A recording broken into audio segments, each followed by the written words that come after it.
أشهد أن لا إله إلا الله وحده لا شريك له وأشهد أن محمدا عبده ورسوله أما بعد فأعوذ بالله من الشيطان الرجيم بسم الله الرحمن الرحيم الحمد لله رب العالمين الرحمن الرحيم مالك يوم الدين إياك نعبد وإياك نستعين اهدنا الصراط المستقيم صراط الذين أنعمت عليهم غير المغضوب عليهم ولا الضالين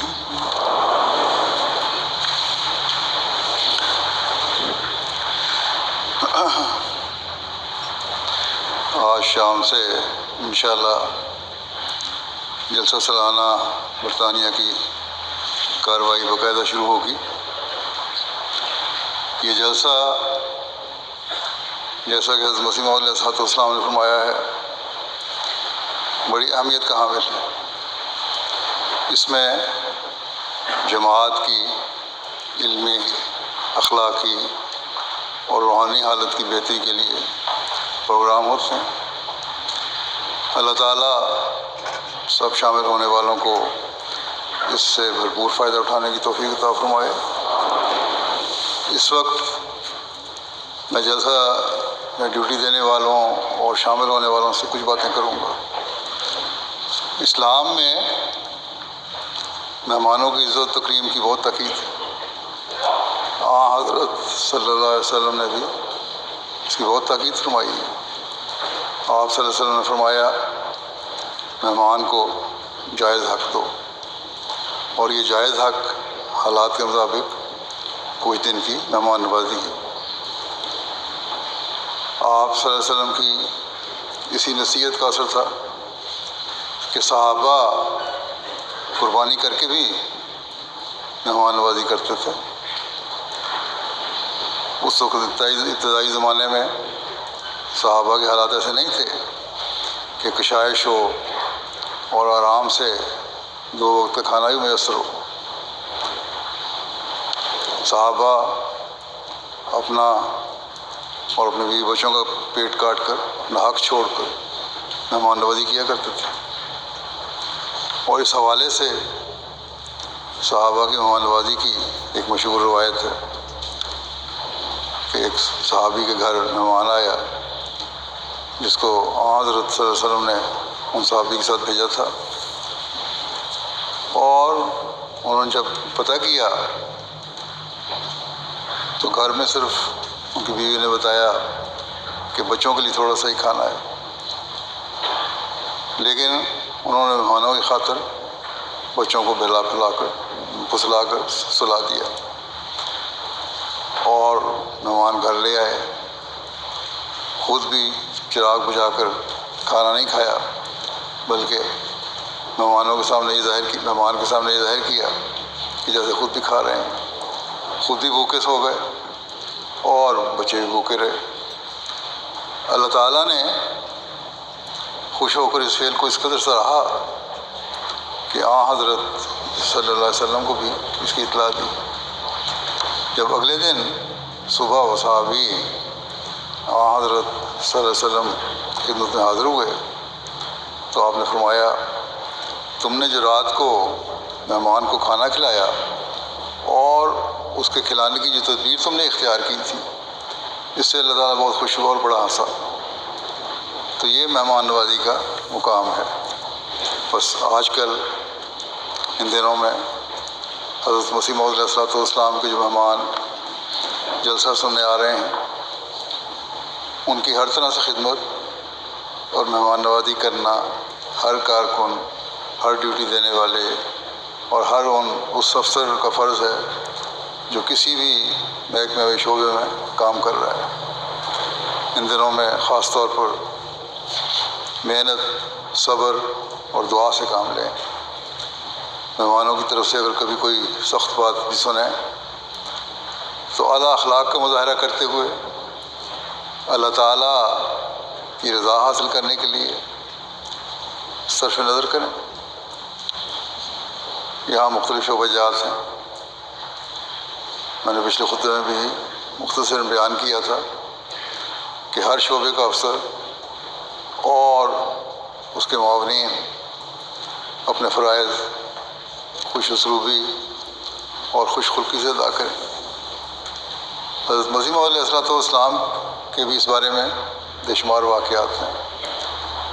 آپ خاص طور پر یہ ہدایت فرمایا کرتے تھے کہ مہمانوں سے حسن سلوک کس طرح کرنا ہے۔ آپ کے ارشادات اور واقعات آپ کی سیرتی کتب میں مختلف پیرایوں میں مختلف جگہوں پر بیان ہوئے۔ آسام سے آئے ہوئے مہمانوں کی مہمان نوازی کا یہ ایک مشہور واقعہ ہے کہ آپ نے کس طرح ان کی خاطرداری کی۔ یہ واقعہ ہم سنتے ہیں اور اس سے محظوظ ہوتے ہیں کہ کس طرح حضرت مسیح موعود علیہ السلام نے ان کا خیال رکھا۔ لیکن یہ تمام کارکنوں، تمام ڈیوٹی دینے والوں اور ان تمام لوگوں کے لیے ایک سبق ہے جو حضرت مسیح موعود علیہ السلام کے مہمانوں کی خدمت کے لیے اپنے آپ کو پیش کرتے ہیں۔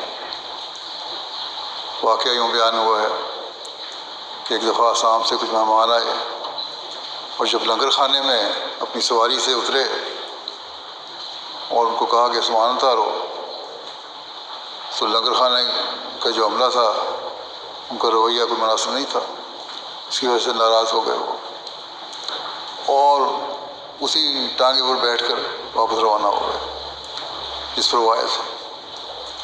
جب حضرت مسیح موعود علیہ السلام کو اس کا علم ہوا تو آپ بہت ناراض ہوئے کہ ایسی صورت کیوں پیدا ہوئی کہ مہمان ناراض ہو کر چلا گیا۔ آپ فوری طور پر اس طرح گھر سے نکلے کہ جلدی میں ٹھیک طرح سے جوتے پہننا بھی مشکل تھا اور اس کے پیچھے تیز تیز قدموں سے چل پڑے۔ حالانکہ مہمان ٹانگے پر سوار تھے، گھوڑا گاڑی جسے کہتے ہیں، اور کافی دور نکل چکے تھے، لیکن آپ پیدل ہی بڑی تیز رفتاری سے ان کے پیچھے گئے۔ روایت میں آتا ہے کہ قادیان کے قریب سے گزرنے والی نہر پر پہنچ کر آپ ان تک پہنچ گئے اور انہیں روک لیا۔ پھر آپ انہیں واپس لے کر آئے۔ آپ جس انداز سے انہیں واپس لائے اس میں بھی مہمان کی عزت و تکریم کا ایک عجیب اظہار تھا۔ آپ نے مہمانوں سے فرمایا کہ آپ اپنی سواری پر بیٹھے رہیں، ٹانگے پر بیٹھے رہیں اور میں پیدل آپ کے ساتھ چلوں گا۔ بہرحال آپ کے اس خلق کو دیکھ کر مہمان بھی شرمندہ ہو گئے اور عرض کیا کہ ہم ٹانگے پر بیٹھ کر سفر نہیں کر سکتے، ہم بھی آپ کے ساتھ پیدل چلتے ہیں۔ بار بار یہی کہتے رہے کہ حضور ہم نہیں بیٹھیں گے، ہم آپ کے ساتھ ہی چلیں گے۔ بہرحال قادیان واپس آ گئے۔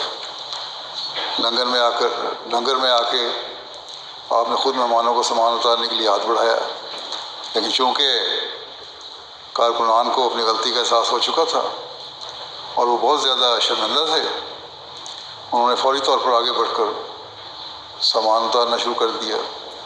پھر ان لوگوں کی خوراک کے بارے میں بھی، کیونکہ وہ آسام کے لوگ تھے، حضرت مسیح علیہ السلام نے ان کے لیے خاص خوراک کا انتظام فرمایا۔ یہاں یہ بھی واضح کر دوں کہ لنگر خانے کے متعلق حضرت مسیح علیہ السلام نے جو یہ ارشاد ہے کہ مہمان نوازی کرو ایسے مہمانوں کی، وہاں یہ بھی ارشاد ہے کہ جلسے کے دوران ایک ہی طرح کا کھانا پکا کرے جو تمام مہمانوں کو کھلایا جائے، کیونکہ وہ کافی تعداد میں لوگ ہوتے ہیں، مختلف انتظام مشکل ہوتا ہے۔ اسی طرح مہمان نوازی کی ایک اور مثال حضرت مفتی محمد صادق صاحب بیان کرتے ہیں، کہتے ہیں مجھے یاد ہے ایک دفعہ میں لاہور سے قادیان آیا ہوا تھا، غالباً 1897 یا 1898 کا واقعہ ہوگا۔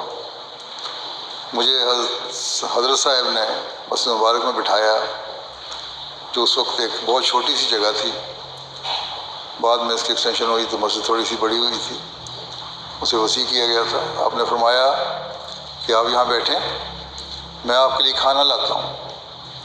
یہ کہہ کر آپ اندر تشریف لے گئے۔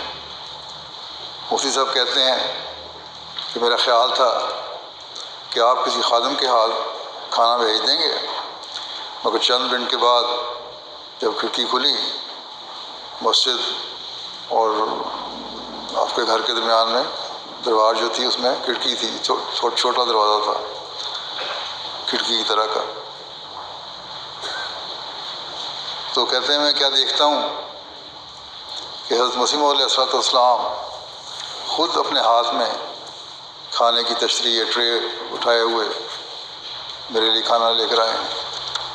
مجھے دیکھ کر فرمایا کہ آپ کھانا کھائیں، میں ابھی پانی لے کر آتا ہوں۔ کہتے ہیں اس وقت بے اختیار رکت سے میرے آنسو نکل گئے کہ جب حضرت مسیح موعود علیہ السلام ہمارے مقتدا اور پیشوا ہو کر ہمارے لیے یہ خدمت بجا لاتے ہیں تو ہمیں آپس میں ایک دوسرے کی کس قدر خدمت کرنی چاہیے۔ یہ ایک اسوہ تھا، اور حضرت مسیح موعود علیہ السلام کی سیرت میں ہمیں مہمان نوازی کے ایسے بہت سارے واقعات ملتے ہیں۔ آپ نے لوگوں کو ایک دفعہ فرمایا کہ میرا ہمیشہ یہ خیال رہتا ہے کہ کسی مہمان کو تکلیف نہ ہو، بلکہ اس کے لیے ہمیشہ تاکید کرتا ہوں کہ جہاں تک ہو سکے مہمانوں کو آرام دیا جائے۔ مہمان کا دل مثل آئینہ کے نازک ہوتا ہے، اور ذرا سی ٹھیس لگنے سے دل ٹوٹ جاتا ہے۔ خدا نے فرمایا کہ بعض مہمان بہت جذباتی ہوتے ہیں، خاص طور پر جیسا کہ میں نے ابھی آسام کے لوگوں کی مثال دی، مختلف قوموں کے اپنے اپنے طریقے اور حالتیں ہوتی ہیں، بعض بہت جلد جذباتی ہو جاتے ہیں، غصے میں بھی آ جاتے ہیں۔ تو آپ نے فرمایا یہ نہ سمجھو کہ وہ جذباتی کیوں ہوئے اور غصے میں کیوں آئے۔ مہمان کا دل تو شیشے کی طرح ہے، ایک آئینے کی طرح ہے، ٹوٹ جاتا ہے۔ اس لیے اس سے پہلے کہ اسے ٹھیس پہنچے اور وہ ٹوٹے، تم اس کی حفاظت کا سامان کرو۔ بس یہ ہے وہ اسوہ اور نصیحت جو حضرت مسیح موعود علیہ السلام نے اپنے آقا و مطاع کی پیروی میں مہمانوں کی مہمان نوازی کے لیے ہمیں فرمائی۔ ایک واقعہ بیان ہوتا ہے کہ ایک دفعہ بہت سارے مہمان آئے ہوئے تھے۔ آپ نے لنگر خانے کے انچارج میاں نجم الدین سے فرمایا دیکھو بہت سے مہمان آئے ہوئے ہیں، ان میں سے بعض کو تم شناخت کرتے ہو اور بعض کو نہیں، بعضوں کو جانتے ہو بعضوں کو نہیں، اس لیے مناسب یہ ہے کہ سب کو واجب الاکرام جان کر ان کی تواضع کرو۔ سب کی عزت و اکرام کرنا ضروری ہے۔ یہ نہیں دیکھنا کہ کوئی غریب ہے یا امیر ہے، کوئی امریکہ سے آیا ہوا ہے یا کوئی پاکستان سے آیا ہے، کوئی افریقہ سے آیا ہے یا کسی اور ملک سے یا یہیں کا رہنے والا ہے۔ آج کل یہ خیال رکھنا چاہیے، سب مہمان ہیں، حضرت مسیح علیہ السلام کے بلانے پر جلسہ سننے کے لیے آئے ہوئے ہیں، اس لیے ان کا عزت اور اکرام کرنا، ان کی تواضع اور مہمان نوازی کرنا اور ان کی ضروریات کا خیال رکھنا ضروری ہے۔ دیکھیں آپ نے کس طرح مہمانوں کی خدمت کی نصیحت فرمائی۔ آپ نے اپنے کارکنوں سے بھی یہ فرمایا کہ مجھے تم پر حسن ظن ہے کہ تم مہمانوں کی صحیح طرح خاطرداری کر رہے ہوگے اور ان کی خدمت کرتے رہو گے۔ بس ہر کارکن کو ہمیشہ یہ کوشش کرنی چاہیے کہ جس جگہ اور جس شعبے میں بھی اس کی ڈیوٹی ہے وہاں وہ مہمان نوازی کا حق ادا کرنے کی بھرپور کوشش کرے، خواہ وہ کھانا کھلانے کی مارکی میں ہوں یا دیگر دوسری جگہوں پر، انہیں بھرپور کوشش کرنی چاہیے۔ جیسا کہ میں پہلے ذکر کر چکا ہوں، مختلف شعبہ جات ہیں، ٹکٹ بنانے سے لے کر جلسہ گاہ تک آنے تک کے شعبے ہیں، ان سے مہمانوں کا واسطہ پڑتا ہے، کارکنوں کو مہمانوں سے واسطہ پڑتا ہے کارکنوں کا۔ وہاں ہر ایک کارکن کو اپنی خوش اخلاقی اور اعلیٰ اخلاق کا مظاہرہ کرنا چاہیے۔ کھانا پکانے اور کھانا کھلانے کے شعبے ہیں، ان شعبوں کو بھی مہمان نوازی کا حق ادا کرنا چاہیے، کیونکہ یہ بڑے اہم حصہ ہے مہمان نوازی کا۔ کوشش یہ ہو کہ مہمانوں کو ایک تو یہ ہے کہ پیٹ بھر کر کھانا کھلایا جائے اور عزت سے کھلایا جائے۔ لنگر خانے میں کام کرنے والوں کو عمدہ قسم کا کھانا پکانے کی کوشش کرنی چاہیے، اور کوشش وہ کرتے بھی ہیں اللہ کے فضل سے، اور اس بات کو یقینی بنانا چاہیے کہ ضرورت کے مطابق کھانا میسر ہو اور کم نہ پڑ جائے۔ صفائی ستھرائی کے شعبے میں بھرپور توجہ دینی چاہیے۔ صفائی بھی ایمان کا حصہ ہے، کوئی معمولی چیز نہیں ہے۔ حضرت صلی اللہ علیہ وسلم نے فرمایا کہ صفائی ایمان کا حصہ ہے، اس لیے اس طرف خاص توجہ دینی چاہیے۔ اس چیز میں ماحول کی صفائی بھی شامل ہے، اور ہمارے دوسرے جو انتظامات ہیں، غسل خانے وغیرہ ہیں، ان کی صفائی بھی شامل ہے۔ جلسہ گاہ میں پھر مختلف پروگراموں کے لیے لوگوں کو لاتے ہوئے جو کارکن ہیں وہ نرمی اور پیار سے توجہ دلائیں۔ بعض لوگوں کو صحیح ادراک نہیں ہوتا اور پوری طرح نہیں سنتے وہ جلسہ۔ یہاں جو بیٹھے ہوئے ہیں ڈسپلن والے ہیں، ان کو بھی چاہیے، عورتوں میں بھی مردوں میں بھی، اس لیے کوشش کریں کہ ان کو پیار اور نرمی سے سمجھائیں۔ تربیت کا شعبہ بھی اس لیے کام کر رہا ہوتا ہے کہ لوگوں کو جلسہ گاہ میں بٹھا کر جلسہ سنائیں۔ اس وقت بازار بھی بند ہوں گے اور ہونے چاہیے۔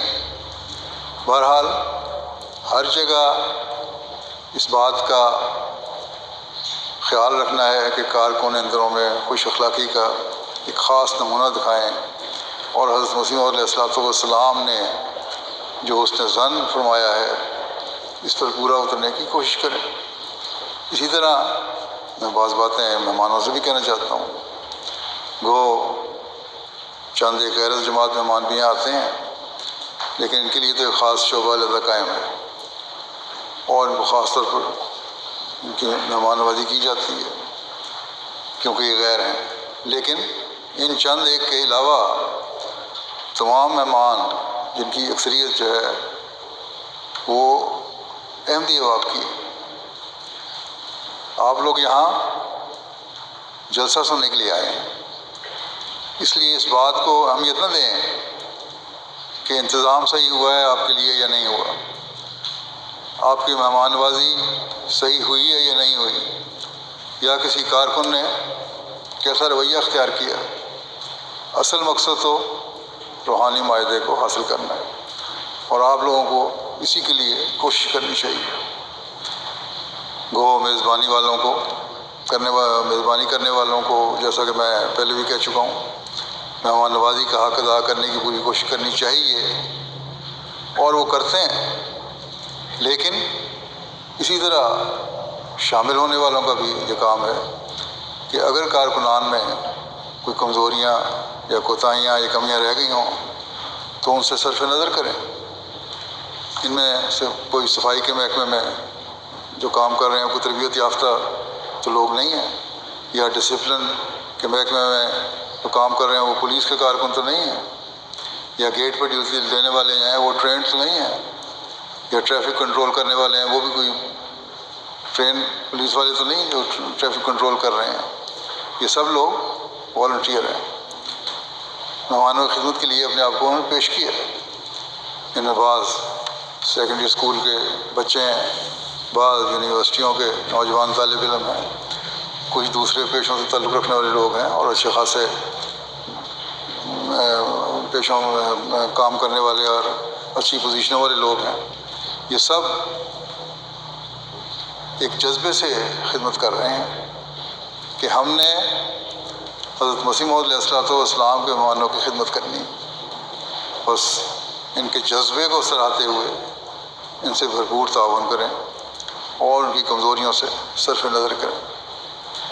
جب آپ ایسا کریں گے تو آپ اس مقصد کو پا لیں گے، اس مقصد کو پانے والے ہوں گے جس کے لیے آپ لوگ یہاں آئے ہیں، اور اس سے آپس کے تعلقات میں مزید نکھار بھی پیدا ہوگا۔ سب مہمانوں کو اس بات کا خیال رکھنا چاہیے کہ ان کے یہاں آنے کا مقصد کیا ہے، اور وہ مقصد اعلیٰ اخلاق اور اللہ تعالیٰ کی یاد کرنے سے ہی پورا ہو سکتا ہے۔ کھانے کی مارکی میں ہر مہمان کا فرض ہے کہ کھانا کھانے کے بعد جلدی سے مارکی خالی کر دیں تاکہ دوسرے لوگ بھی آ کر کھانا کھا سکیں۔ بعض دفعہ جگہ کم اور مہمان زیادہ ہوتے ہیں، اس کی وجہ سے باری باری یا شفٹوں میں کھانا کھلانا پڑتا ہے۔ تو اس بات کا خیال رکھیں کہ کھانا کھانے کے فوراً بعد مارکی سے نکلنے کی کوشش کریں، نہ کہ وہیں کھڑے ہو کر گفتگو میں یا باتوں میں وقت گزاریں۔ باہر آ کر اپنی باتیں کرنی ہے تو کریں اور اپنا وقت گزاریں۔ اسی طرح کارکن کھانا ڈال کر دیتے ہیں پلیٹوں میں۔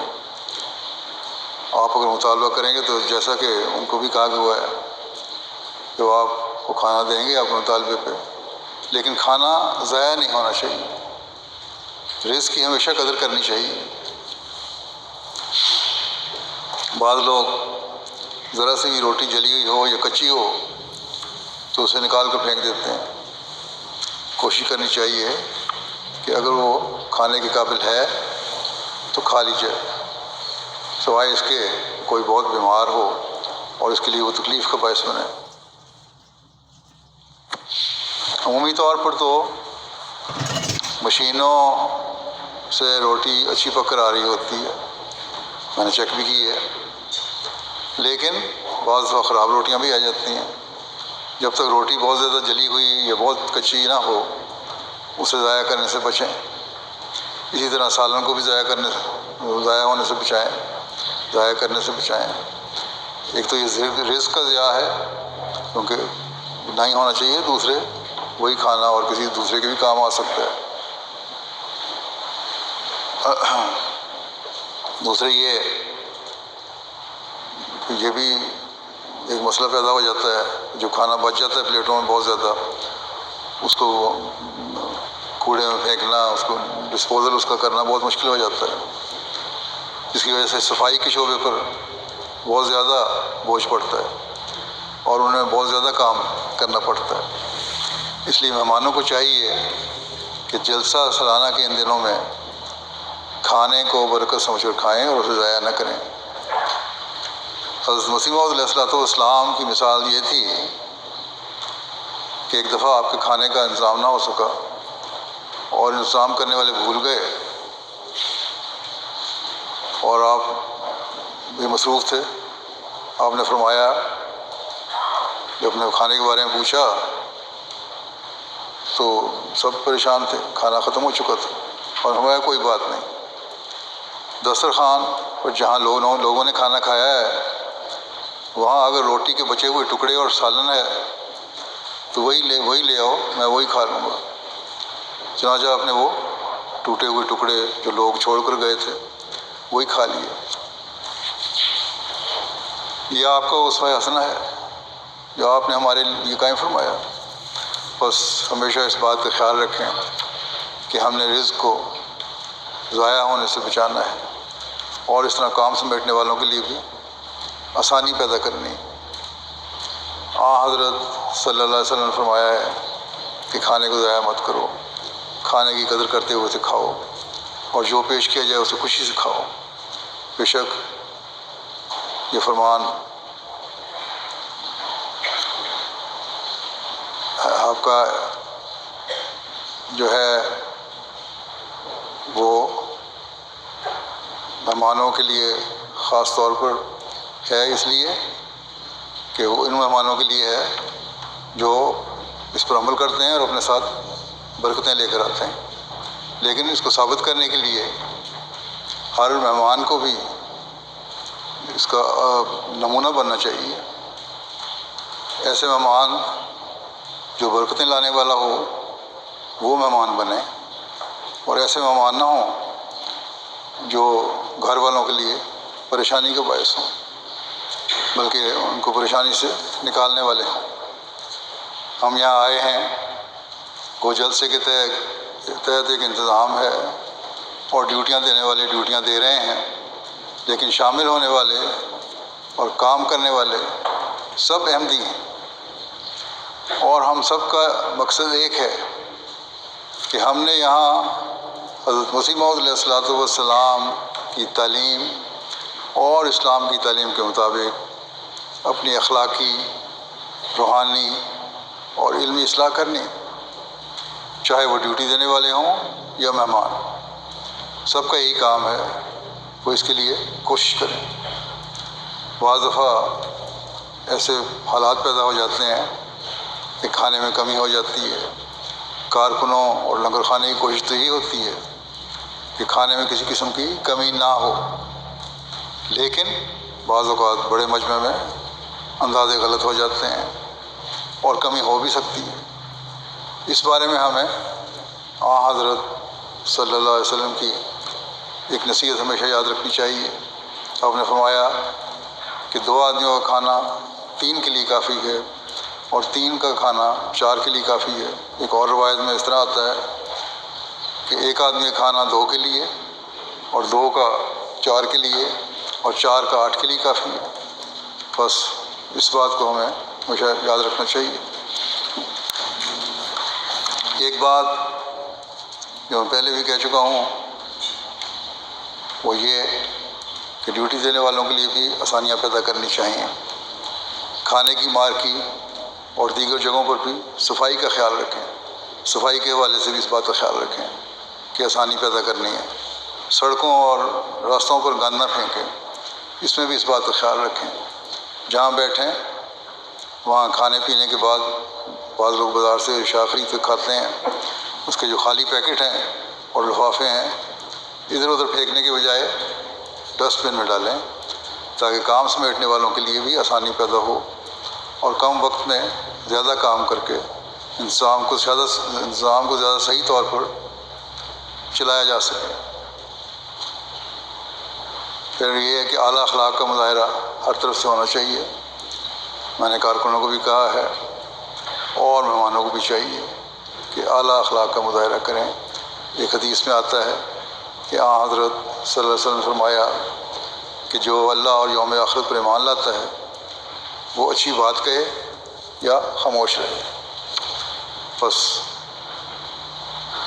ایسی حالت تو پیدا بھی ہو کبھی ناراضگی کی تو بجائے غصے کے اظہار کے، بد اخلاقی کا مظاہرہ کرنے کے، خاموشی اختیار کریں اور استغفار کریں اور دعائیں پڑھیں۔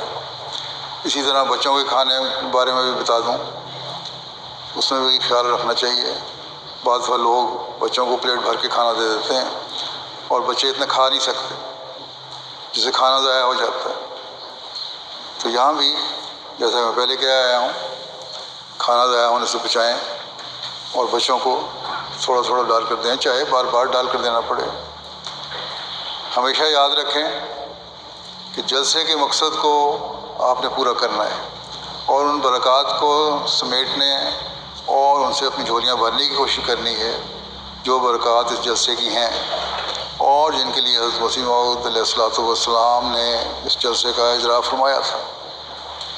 آپ نے ایک موقع پر یہی فرمایا تھا کہ جلسے میں بیٹھ کر آرام سے جلسہ سنو اور صرف تقریروں وغیرہ اور اچھائی یا برائی کو نہ دیکھو، بلکہ اس بات کو دیکھو کہ جو بات بیان کی جا رہی ہے وہ اللہ اور رسول کے حکموں کے مطابق ہے اور اس پر ہم نے عمل کرنے کی کوشش کرنی ہے، نہ یہ کہ کون بیان کر رہا ہے اور کس طرح بیان کر رہا ہے۔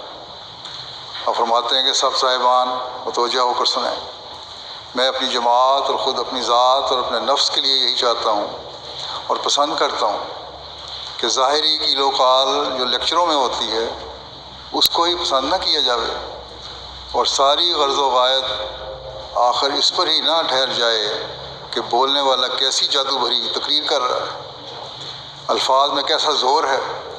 میں اس بات پر راضی نہیں ہوتا، میں تو یہی پسند کرتا ہوں، اور نہ بناوٹ و تکلف سے بلکہ میری طبیعت اور فطرت کا یہی تقاضا ہے کہ جو کام ہو اللہ کے لیے ہو، جو بات ہو خدا کے واسطے ہو۔ اور فرمایا کہ مسلمانوں میں گراوٹ کی وجہ یہی بنی ہے کہ وہ بڑی بڑی کانفرنسیں اور انجمنیں کرتے ہیں، مجلسیں ہوتی ہیں، اور بڑے بڑے بولنے والے لسان لیکچررز اپنے لیکچر پڑھتے ہیں، شاعر اپنی قوم کے بارے میں شعر کہتے ہیں، اور ان باتوں پر وہ نعرے لگا لیتے ہیں، لیکن بعد میں کوئی اثر نہیں ہوتا، اور قوم پھر صرف ان نعروں کی وجہ سے ہی تنزل کا شکار ہو جاتی ہے۔ بس یہ وہ تعلیم ہے اور اخلاص کا یہ معیار ہے جسے ہر شخص اور ہر احمدی کو اپنے سامنے رکھنا چاہیے کہ صرف ہم نے نعرے لگانے کے لیے بات یا پسند کے لیے باتیں نہیں سننی، بلکہ اللہ اور رسول کے واسطے ان پر عمل کرنے کے لیے باتیں سننی، اور اسی مقصد کے لیے ہر احمدی کو یہاں آنا چاہیے، اور آپ آئے ہیں، مجھے امید ہے کہ اس مقصد کے لیے آئے ہوں گے۔ جیسا کہ آپ علیہ السلام نے فرمایا ہے کہ جو کام ہو اللہ تعالیٰ کے لیے ہو، اور جو بات ہو خدا کے واسطے ہو، ہر ایک کو اس اصول کو اپنے سامنے رکھنا چاہیے۔ اس بارے میں بھی یاد رکھیں کہ ہمیں اپنے دن ذکر الہی میں گزارنے چاہیے، جلسہ سنتے ہوئے بھی اپنی زبانوں کو ذکر الہی سے تر رکھیں، بعد میں چلتے پھرتے ملتے جلتے بھی لوگوں سے جو باتیں کر رہے ہوتے ہیں اس وقت بھی خالصتاً دینی باتیں ہوں، اللہ تعالیٰ کے ذکر کی باتیں ہوں، قرآن و حدیث اور مسیح موعود علیہ السلام کے مقاصد کو پورا کرنے والی باتیں ہوں، اللہ تعالیٰ کا ذکر اور دین کے لیے دعائیں کرنے کی ضرورت توجہ ہو۔ ذکر الہی ہے جو انسان کے خیالات کو بھی پاک کرتا ہے اور اسے اللہ تعالیٰ کے افضال کا وارث بنا دیتا ہے۔ حضرت مسلم موعود رضی اللہ عنہ نے ایک جگہ بڑے خوبصورت انداز میں فرمایا کہ اللہ تعالیٰ نے یہ فرمایا ہے کہ ذکر الہی کرو، اور خاص طور پر جب مجلسیں لگی ہوں اور تو ان میں ذکر الہی کرو، تو اس کا فائدہ اللہ تعالیٰ نے کیا بتایا ہے؟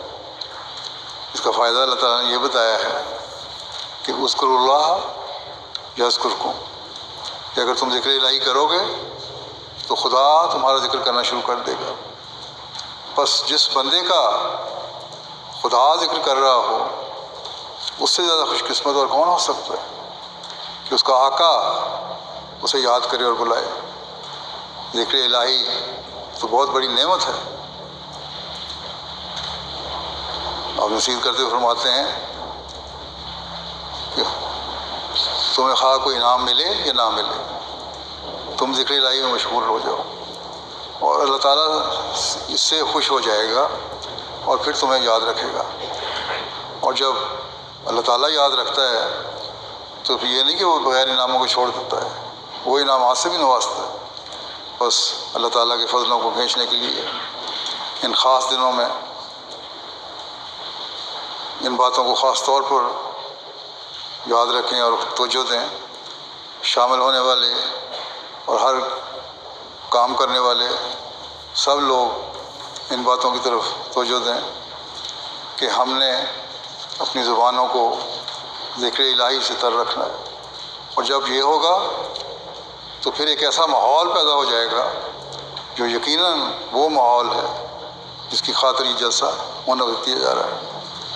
حضرت مسیح موعود علیہ السلام ایک جگہ فرماتے ہیں سب کو متوجہ ہو کر سننا چاہیے، پورے غور اور فکر کے ساتھ سنو، کیونکہ یہ معاملہ ایمان کا ہے۔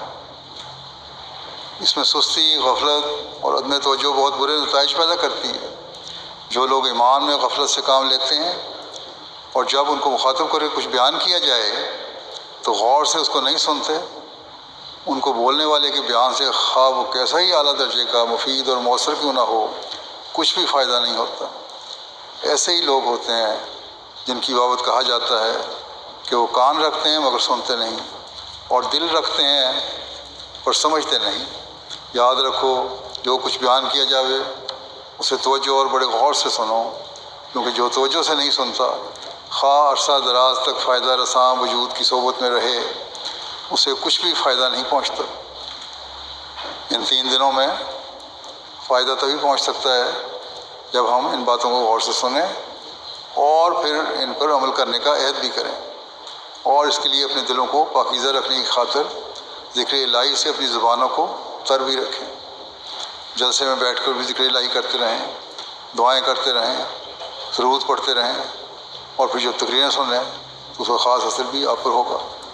بس حضرت مسیح موعود علیہ السلام نے اس بارے میں بڑی فکر کا اظہار فرمایا ہے کہ اگر تم جلسے کی کارروائی توجہ سے نہیں سنتے تو تمہارے یہاں جلسے پر آنے کا کوئی فائدہ نہیں۔ اس بات کو خاص طور پر ہمیں یاد رکھنا چاہیے کہ ہمارا مقصد اپنی اصلاح کرنا ہے، اپنے دینی علم کو بڑھانا ہے، اپنی روحانی حالت کو بہتر کرنا ہے، اور اس کے لیے ہم نے بھرپور کوشش کرنی ہے۔ اخلاقی طور پر اپنی حالت کو بہتر کرنا ہے، اپنے دوستوں اور بھائیوں کے لیے قربانی کا جذبہ پیدا کرنا ہے، اور دل کی رنجشوں کو دور کرنا ہے۔ یہ بھی ایک مقصد ہے بہت بڑا۔ یہ جو ماحول پیدا ہوا ہے جس میں اتنے ہزار لوگ جمع ہیں، یہ بھی ایک ایسا ماحول ہے کہ اگر اس میں ایک دوسرے سے بھائی چارے اور محبت کا سلوک کریں گے تو وہ حالات اور ماحول پیدا ہوگا جس میں محبت، پیار، اخوت اور بھائی چارہ ہوگا، جو اسلامی تعلیم کا خاصہ ہے۔ اور اسی پر عمل کر کے ہی انسان اللہ تعالیٰ کے نزدیک سرخرو اور اس کے فضلوں کو حاصل کرنے والا ہو سکتا ہے۔ آپ نے اپنی بہت ساری تقریروں میں اس طرح توجہ دلائی ہے کہ جلسے پر آنے کا ایک مقصد اعلیٰ اخلاق کا اصول ہے، یہ بھی فرمایا، اور اس اعلیٰ اخلاق کا مظاہرہ ہر طرف سے ہونا چاہیے۔ بعض دفعہ چھوٹی چھوٹی باتوں پر رنجشیں اور لڑائیاں پیدا ہو جاتی ہیں، حتیٰ کہ بعض دفعہ کارکنوں میں بھی لڑائیاں ہو جاتی ہیں۔ ایسا کبھی نہیں ہونا چاہیے، ہمیشہ خوش اخلاقی کا مظاہرہ کرنا چاہیے۔ بس اس طرف کارکن بھی اور مہمان بھی دونوں توجہ دیں کہ ہمارے اخلاق ہمیشہ اعلیٰ ہوں، اور ہر شر سے بچنے کے لیے ہمیشہ دعا کرتے رہنا چاہیے۔ اسی طرح جلسے کے بارے میں بعض اور باتیں بھی کہنا چاہتا ہوں۔ پہلی بات یہ ہے کہ جلسے کے دنوں میں آپ لوگ جہاں کہیں بھی قیام کریں، مسجدوں میں جاتے ہیں، خاص طور پر لندن میں بیت الفتوح میں یا مسجد فضل میں، اسلام آباد ہے یا یہاں ہے، اپنے ہمسایوں کا بھی خیال رکھیں اور اپنے اعلیٰ اخلاق کا مظاہرہ کرتے رہیں۔ سڑکوں کے قوانین کی پابندی کریں۔ رش کی وجہ سے بعض دفعہ ٹریفک زیادہ ہو جاتا ہے، لیکن اس لیے لوگوں کے گھروں کے سامنے کسی قسم کا گند نہ ڈالیں۔ بچوں والی خواتین کے لیے علیحدہ مارکیاں بنائی گئی ہیں، عورتوں کے لیے بھی کہہ دوں، عورتوں کو بغیر ضد کیے انہیں بچوں والی مارکیوں میں رہنا چاہیے، اور یہ کوشش کرنی چاہیے کہ وہاں شور نہ مچائیں، کیونکہ بعض دفعہ ایسا ہوتا ہے کہ بچے تو کم شور مچاتے ہیں، لیکن عورتیں یہ سمجھتی ہیں کہ چونکہ وہ اس مارکی میں آ گئی ہیں اس لیے ان کے یہ باتیں کرنا جائز ہو گیا۔ انہی باتوں میں سے انہیں باتوں سے پرہیز کرنا چاہیے اور تقریروں کی طرف توجہ دینی چاہیے، اور جو پروگرام ہو اسے غور سے سننا چاہیے، اور جب وہ خود اپنا نمونہ دکھائیں گی تو بچے بھی خاموشی سنیں گے۔ بعض مائیں تو ماشاءاللہ ایسی ہیں جو بچوں کی اس طرح تربیت کرتی ہیں یا ان کی توجہ بٹانے کے لیے ان کے ہاتھ میں کوئی چیز دے دیتی ہیں جس سے بچے اس سے مصروف ہو کر اسی میں مصروف رہتے ہیں، اور مائیں آرام سے پروگرام بھی سن لیتی ہیں۔ لیکن بعض ایسی بھی ہیں جو آپس میں باتیں کرتی رہتی ہیں، اس کی انتظامیہ شکایت کرتی ہے۔ تو یہ شکوہ کبھی پیدا نہ ہونے دیں، کیونکہ جب انہیں روکا جاتا ہے تو پھر آگے سے ناراضگی کا اظہار ہوتا ہے، حالانکہ قصور دونوں طرف سے ہو رہا ہوتا ہے۔ اگر کسی کارکن نے سختی سے بات کی ہے تو مہمان نے بھی سختی سے جواب دے کر معاملے کو مزید بگاڑا ہے۔ اس لیے کوشش کرنی چاہیے کہ کسی بھی طرف سے بگاڑ پیدا نہ ہو، بلکہ محبت اور پیار کی فضا قائم ہو۔ اسی طرح پارکنگ اور گیٹس میں تمام انتظامات ہیں، مہمانوں کو کارکنان سے تعاون کرنا چاہیے تاکہ سارے انتظامات بڑے آرام سے اور رواں طریقے سے چل سکیں۔ اسی طرح مہمانوں کو اپنے ارد گرد کے ماحول پر بھی نظر رکھنی چاہیے۔ اگر کوئی مشکوک چیز دیکھیں تو فوراً اطلاع دیں۔ ایک دوسرے پر نظر رکھنے سے کوئی شریر شرارت کا ارادہ رکھنے والا بھی ہو تو باز آ جاتا ہے یا محتاط ہو جاتا ہے اور اسے شرارت کرنے کی جرات نہیں ہوتی۔ اس لیے ہر آنے والے کو اس بات کا خیال رکھنا چاہیے کہ اس نے بھی ماحول کو محفوظ رکھنے اور اس کی حفاظت کے لیے اپنے ارد گرد نظر رکھنی ہے۔ اسی طرح ڈسپلن قائم کرنے والی انتظامیہ سے ہے، اس سے بھی لوگوں کو بھرپور تعاون کرنا چاہیے۔ اپنے کارڈ ہمیشہ اپنے پاس رکھیں اور چیک کروائیں۔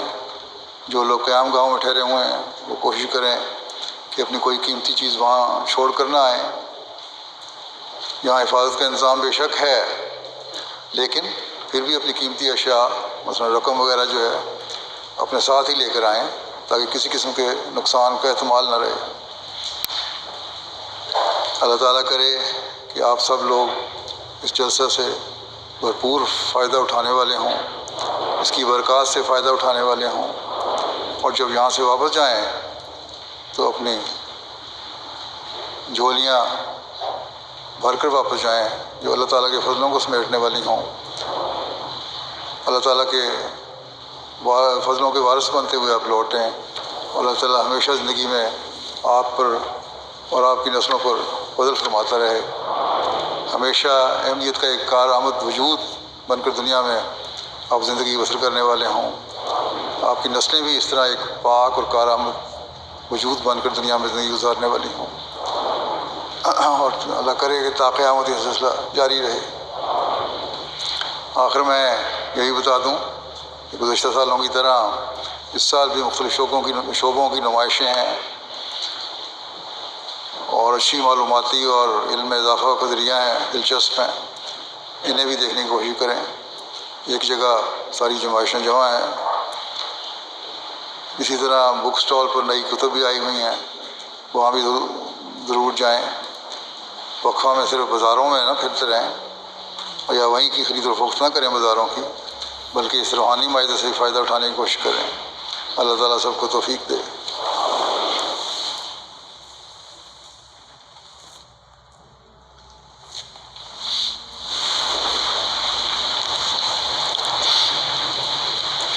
الحمد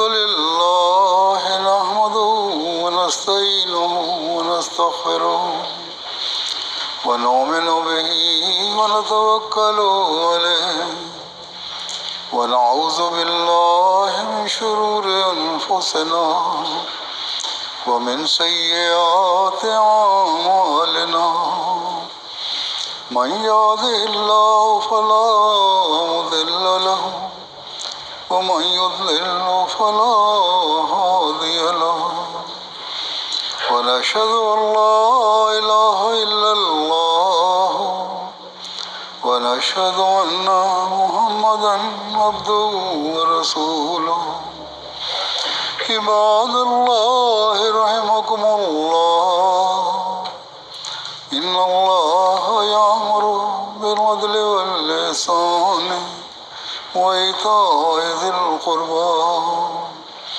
وينهى عن الفحشاء والمنكر والبغي يعظكم لعلكم تذكرون اذكروا الله يذكركم وادعوه يستجب لكم ولذكر الله أكبر